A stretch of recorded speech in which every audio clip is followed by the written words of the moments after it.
Hello, কেমন আছো সবাই? বনির সংসারে তোমাদের সবাইকে স্বাগত।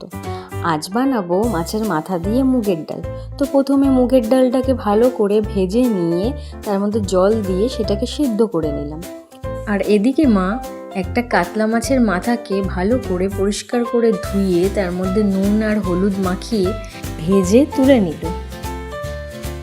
তারপরে ওই তেলের মধ্যেই শুকনো লঙ্কা, তেজপাতা, সাদা জিরে, কালো জিরে ফোড়নে দিয়ে তারপর তার মধ্যে কিছুটা আদা বাটা, লঙ্কা বাটা, নুন আর হলুদ দিয়ে একটু নাড়িয়ে নিয়ে তারপরে সেই সেদ্ধ ডালটা দিয়ে দিলাম।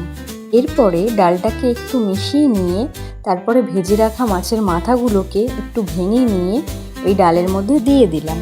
তারপরে ডালটা একটু ফুটে এলে তার মধ্যে ভেজে রাখা জিরের গুঁড়ো আর সামান্য গরম মশলা গুঁড়ো দিয়ে দিলাম। এরপরে ডালটা ফুটে উঠলেই হয়ে গেল মাছের মাথা দিয়ে মুগের ডাল রেডি। তারপরে সেটাকে একটা পাত্রের মধ্যে নামিয়ে একটু টেস্ট করে দেখলাম, খেতে কিন্তু দারুণ হয়েছে। তো যাই হোক, ভিডিওটা তাহলে এখানেই শেষ করছি। ভিডিওটা ভালো লাগলে একটা লাইক, একটা কমেন্ট করে দিও আর আমার চ্যানেলটাকে সাবস্ক্রাইব করে দিও। টাটা।